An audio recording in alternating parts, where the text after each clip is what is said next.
मुंबई की उस सुबह में एक नई शुरुआत की खुशबू थी। हर कोना, हर गली जैसे नए सपनों की दस्तक दे रही थी।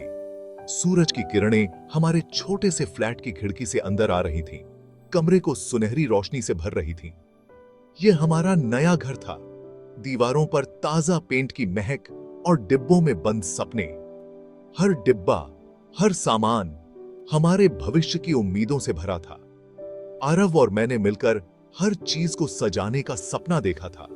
हर तस्वीर, हर पर्दा हमारे प्यार की कहानी कहता था। शुरुआती दिन भाग दौड़ और उम्मीदों से भरे थे। सुबह सुबह अलार्म की आवाज, ऑफिस की जल्दी और नए शहर में खुद को ढालने की कोशिश। हम सुबह लोकल ट्रेन की भीड़ में खो जाते, शाम को थके हारे लौटते, लेकिन एक दूसरे की मुस्कान में सुकून ढूंढते। लेकिन साथ मिलकर खाना बनाते, ठहाके लगाते, छोटी छोटी बातों में खुशियां ढूंढना हमारी आदत बन गई थी। रात को बालकनी में चाय के साथ आने वाले कल के सपने बुनते, आसमान के नीचे शहर की रोशनी में अपने भविष्य की कल्पना करते। आरव को ऑफिस में खुद को साबित करना था। नई जिम्मेदारियों का बोझ उसके कंधों पर था। मुझे अपने लेखन के लिए नई जमीन चाहिए थी। मैं अपने शब्दों में इस नए शहर को ढूंढ रही थी। धीरे धीरे शहर की रफ्तार हमारी जिंदगी का हिस्सा बन गई। भीड़, ट्रैफिक, शोर, सब कुछ अब अपना सा लगने लगा। आरव अपने काम में डूब गया। देर रात तक ऑफिस में रुकना उसकी आदत बन गई। मैं घर संभालती, लिखने की कोशिश करती, लेकिन अक्सर खुद से ही बातें करती रह जाती। लेकिन अक्सर खाली दीवारों से बातें करती रह जाती। उन दीवारों पर अब भी हमारे सपनों की परछाइयां थीं। हमारा घर जो कभी प्यार से महकता था, अब खालीपन से भरने लगा था। हर कोना जैसे चुपचाप हमारी दूरी को महसूस कर रहा था। मैं आरव का इंतजार करती, खाना ठंडा हो जाता और हर गुजरती शाम थोड़ी और लंबी लगने लगती और मेरी आंखें दरवाजे पर टिकी रह जाती। हर आहट पर दिल धड़क उठता। एक रात मैंने उससे पूछा, आरव, क्या हम दूर हो रहे हैं? क्या हमारे बीच की खामोशी बढ़ती जा रही है? उसने मेरा हाथ पकड़कर कहा, सना, बस कुछ दिनों की बात है, सब ठीक हो जाएगा, मैं वादा करता हूं। उसके आश्वासन में सच्चाई थी, उसकी आंखों में उम्मीद की चमक थी। लेकिन मेरे दिल में एक डर भी था। हम एक छत के नीचे थे, पर दिलों के बीच फासले बढ़ रहे थे। क्या हमारा आशियाना फिर से सपनों से भर पाएगा? अब हमारे घर की दीवारें हमारी खामोशी की गवाह थीं। हर कोना, हर दीवार जैसे हमारी चुप्पियों को अपने भीतर समेटे हुए थी। कभी जो घर हंसी और बातों से गूंजता था, अब वहां एक अजीब सी खामोशी पसरी रहती थी। जो बातें पहले आंखों में पढ़ लेते थे, अब शब्द भी कम पड़ने लगे थे। हमारी नजरों में अब सवाल थे, जवाब नहीं। हम दोनों के बीच एक अनकहा फासला सा बन गया था। मैं अपनी डायरी में अपने जज्बात, अकेलापन और आरव के लिए चिंता लिखती। हर पन्ना मेरी भावनाओं का आईना बन गया था, जिसमें मेरी उम्मीदें और डर दोनों झलकते थे। मेरी डायरी मेरी सबसे अच्छी दोस्त बन गई थी। वही मेरी बातें सुनती, मेरे आंसू समझती और मुझे तसल्ली देती। आरव को मेरे लिखने के बारे में पता था, वह प्रोत्साहित करता था, लेकिन अब उसके पास मेरी कहानियां सुनने का वक्त नहीं था। उसकी व्यस्तता बढ़ती जा रही थी और मैं अपनी बातों को कागज पर ही छोड़ देती थी। हमारी बातचीत अब सिर्फ जरूरत की बातों तक सिमट गई थी, जैसे कि हम दो अजनबी एक ही छत के नीचे रह रहे हों। खाना खाया, दवाई ली, ऑफिस कैसा रहा? हमारी बातचीत अब बस इन्हीं सवालों तक सीमित रह गई थी, जैसे रिश्ते की गर्माहट कहीं खो गई हो। एक शाम मैंने कहा, आरव, मुझे ऐसा लगता है जैसे मैं इस घर में अकेली हूं। मेरी आवाज में दर्द था और आंखों में सवाल। उसने कहा, सना, मैं जानता हूं कि मैं तुम्हें वक्त नहीं दे पा रहा, पर यह सब हमारे भविष्य के लिए है। उसकी बातों में चिंता और प्यार दोनों थे। उसकी बातों में सच्चाई थी, पर दिल को तसल्ली नहीं मिल रही थी। कभी कभी सच्चाई भी अधूरी लगती है, जब दिल में खालीपन हो। उस रात हमने तय किया कि हर रोज 1 घंटा सिर्फ एक दूसरे के लिए निकालेंगे, बिना किसी रुकावट के, सिर्फ अपने रिश्ते के लिए। कोई काम, कोई फोन नहीं, सिर्फ हम दोनों। शायद इसी 1 घंटे में हम फिर से एक दूसरे को समझ पाएंगे और दिल की अनकही बातें फिर से जुबां पर आ जाएंगी। जिंदगी पटरी पर आ ही रही थी कि एक नई चुनौती आ गई। आरव को प्रमोशन मिला, लेकिन शर्त थी दिल्ली ट्रांसफर। दिल्ली, यह शब्द सुनकर मेरे पैरों के नीचे से जमीन खिसक गई। मैंने डरते डरते पूछा, आरव, तुम दिल्ली चले जाओगे तो मेरा क्या होगा? उसने समझाया, यह मेरे करियर के लिए जरूरी है, बस कुछ महीनों की बात है। उसकी बातें सही थीं, पर मेरा दिल मानने को तैयार नहीं था। भारी मन से मैंने उसे जाने की इजाजत दी। सामान पैक करते हुए लगा जैसे दिल का एक टुकड़ा दूर जा रहा है। एयरपोर्ट पर अलविदा कहते हुए मैं खुद को रोक नहीं पाई। उसने कहा, पागल हो क्या? तुम्हें भूलकर मैं कहां जाऊंगा?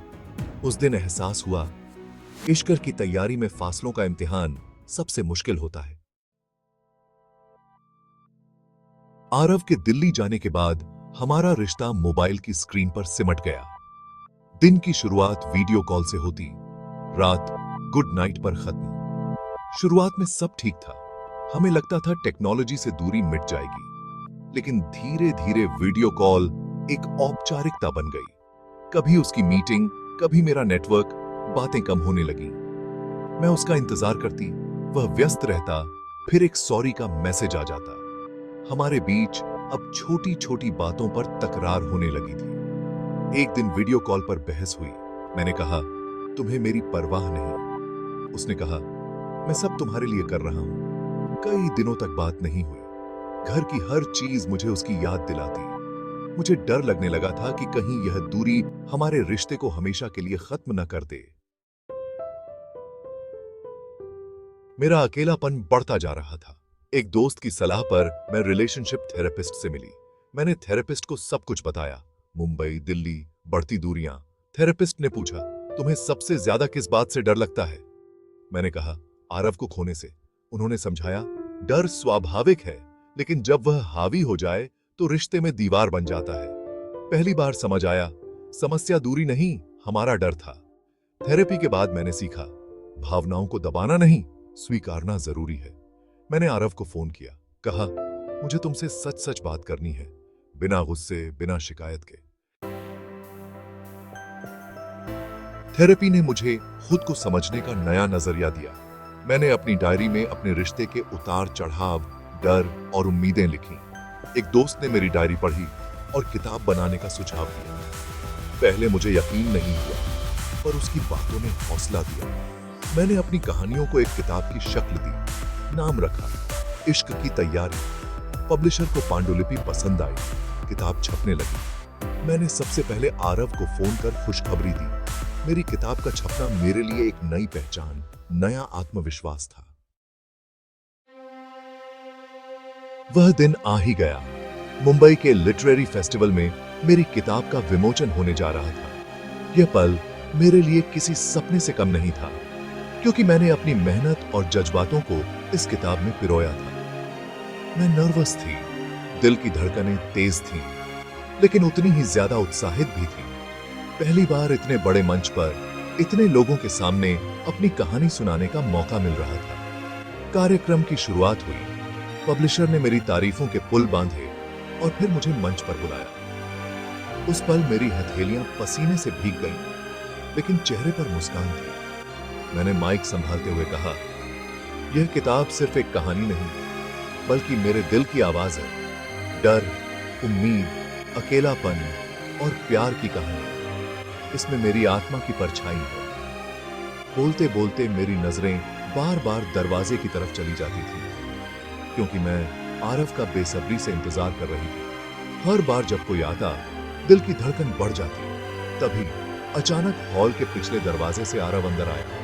उसकी मौजूदगी ने मुझे एक अजीब सी राहत दी। वह बिना झिझक मंच पर आया, मुझसे माइक लिया और मुस्कुराते हुए बोला, माफ कीजिएगा, इस कहानी का हीरो मैं हूं, काफी नासमझ लेकिन सच्चा। उसने मेरी आंखों में गहराई से देखा और कहा, सना, मैं भूल गया था कि मेरी सबसे बड़ी दौलत तुम हो। उसकी आवाज में सच्चाई थी। उसने कहा, तुम्हारी किताब ने मुझे एहसास दिलाया, मैं तुम्हें खो रहा था और अब मैं तुम्हें कभी खोना नहीं चाहता। फिर उसने सबके सामने ऐलान किया, मैंने दिल्ली की नौकरी छोड़ दी है। मैं वापस आ गया हूं, हमेशा के लिए, अब तुम्हारे साथ, तुम्हारे शहर में, तुम्हारे सपनों के साथ। फिर वह घुटनों पर बैठ गया और बोला, क्या तुम इस नासमझ हीरो को एक और मौका दोगी? आई लव यू सना। उस पल मेरी आंखें भीग गईं। पूरा हॉल तालियों और खुशियों से गूंज उठा। उस दिन मेरा इश्क सचमुच सरेआम इजहार हुआ। मैंने रोते हुए हां कहा। आरव ने मुझे गले से लगा लिया। सारे फासले, शिकायतें, डर मिट गए। मंच पर हजारों लोगों के सामने हम दोनों एक दूसरे में खोए थे। कार्यक्रम के बाद हम हाथ में हाथ डाले बाहर निकले। मुंबई की रात रोशनी में नहाई थी। गाड़ी में हमारा पसंदीदा गाना बजा, तुम ही हो। मैंने सिर उसके कंधे पर रख दिया। उस रात हम मरीन ड्राइव गए। समंदर के किनारे बैठे लहरों का शोर सुनते रहे। आरव ने वादा किया, अब कभी अकेला महसूस नहीं होने दूंगा। हमें समझ आ गया था, इश्क हर रोज एक दूसरे को समझने, संभालने और साथ निभाने का नाम है। हमारी मोहब्बत की जीत हो चुकी थी, एक नई सुबह के साथ।